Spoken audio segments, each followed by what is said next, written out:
Seorang yang sudah sampai usia 40 tahun, maka Allah mengingatkan ia untuk menyiapkan 5 bekal utama sebelum dia kembali pada Allah Subhanahu wa ta'ala.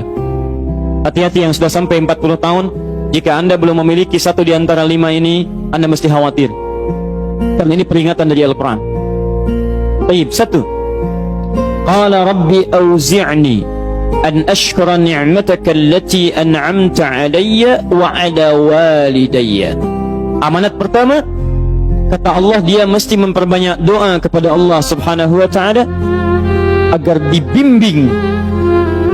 Banyak doa agar dibimbing mensyukuri nikmat hidup, plus bisa meningkatkan bakti pada orang tua. 1. Rabbi auzi'ni an ashkura ni'mataka allati an'amta alayya wa ala walidayya. Perhatikan baik-baik.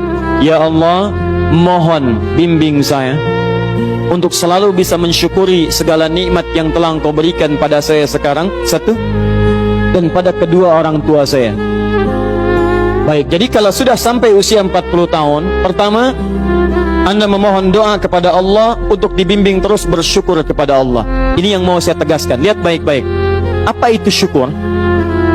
Tidak ada makna lain dari syukur yang tertuang dalam Al-Quran dan hadis kecuali ungkapan kebahagiaan atas nikmat yang Allah berikan kepada kita dengan cara menggunakan nikmat itu sesuai dengan fungsi yang telah Allah tetapkan. Misal, kita akan bersyukur dengan nikmat penglihatan mata. Anda diberikan 40 tahun dalam hidup, mata masih bisa melihat. Bagaimana mensyukuri nikmat mata? Kalau Anda ingin syukuri nikmat mata, maka yang paling singkat, gunakan nikmat mata ini sesuai dengan peruntukan yang telah Allah tetapkan.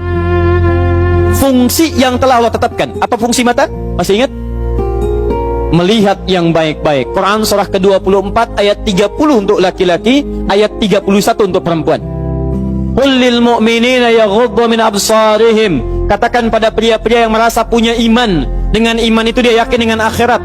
Wabil akhirati hum yuqinun. Karena yakin dengan akhirat dia sadar akan pulang dan dia tahu nikmat matanya akan ditanya oleh Allah Subhanahu wa taala. Katakan pada pria-pria yang yakin bahwa matanya akan ditanya oleh Allah. Quran surah ke-17 ayat 36. Inna sam'a wal basara wal fuada kullu ulaika kana anhu mas'ula. Setiap pendengaran Anda, penglihatan Anda, plus apa yang Anda fikirkan, satu saat akan ditanya, dipertanggungjawabkan di hadapan Allah Subhanahu wa taala. Karena itu kata Allah, katakan pada orang-orang yang yakin dengan itu semua, ghuddu min absarihim, matanya hanya boleh melihat yang baik-baik saja.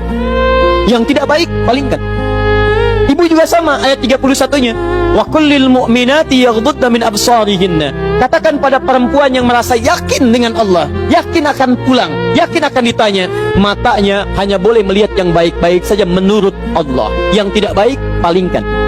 Di ghaddul basar itu bukan nggak boleh lihat, Pak. Ghaddul basar itu silahkan lihat, tapi ketika yang dilihat tidak baik menurut Allah, maka palingkan dari itu semua. Ini tidak tepat, teman-teman sekalian. Anda hanya mengucapkan alhamdulillah ya, sampai sekarang penglihatan masih baik. Belum cukup. Baik itu dipakai lihat apa? Penglihatannya baik, tapi masalahnya yang dilihat baik tidak. Itu poinnya. Maaf, ada anak usia 4 tahun, Bu, Pak, tidak bisa melihat. Dalam tidak bisa melihatnya, dia masih mau menghafal Al-Quran.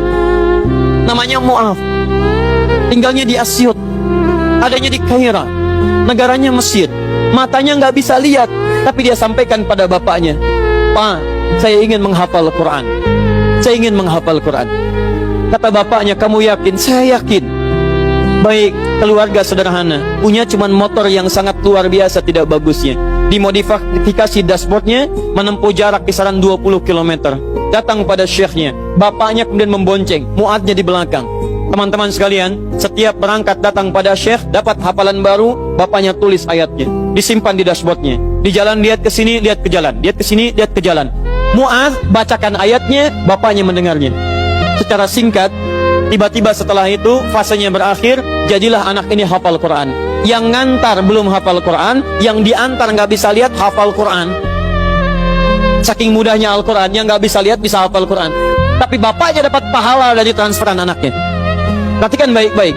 Begitu dibacakan Qurannya, bagus makhrajnya, viral kisahnya. Begitu viral di Timur Tengah, datang reporter mewawancara. Pertanyaan pertama, kalau adinda diperkenankan oleh Allah untuk bermohon saat ini, apa yang mau dimohonkan kepada Allah?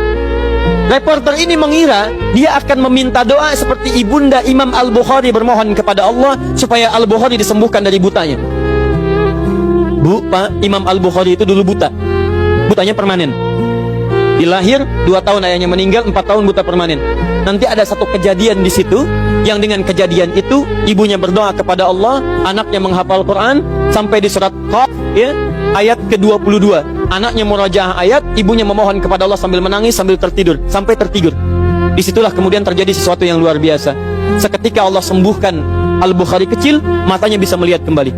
Karena kajian kita bukan di sini, lain waktu nanti saya terangkan. Anda yang punya kitab Fathul Bari, Syarah Sahih Al-Bukhari, beli jilid pertama, kitab Muqaddimah, halaman 634, paling kiri, paragraf yang ketiga, baris 1 sampai dengan 9. Anda temukan kisahnya. Nah, reporter ini mengira ini Mu'adz akan minta kepada Allah seperti Al-Bukhari kecil memohon kepada Allah, matanya bisa melihat lagi. Ternyata lihat baik-baik. Kalau saya diperkenankan bermohon kepada Allah dan permohonan saya dikabulkan, maka pertama saya akan mohon kepada Allah untuk tetap membutakan mata saya sampai dengan kiamat. Ya Rabb, mohon butakan mata saya sampai kiamat, karena dengan buta mata ini saya bisa menghafal Quran. Saya takut ya Allah, kalau saya melihat lagi, mata saya melihat maksiat dan hilang Quran dari hafalan saya. Anda bisa bayangkan, anak kecil 4 tahun, mata nggak bisa lihat, digunakan menghafal Quran. Dan dia takut kalau melihat matanya dipakai maksiat. Antum dikasih 40 tahun, 40 tahun, lebih daripada 4 tahun, lebih dari 14 tahun, Anda sampai 40 tahun, dipakai mata, dipakai apa mata Anda sampai dengan hari ini? Berapa maksiat yang telah Anda kumpulkan dari mata Anda itu?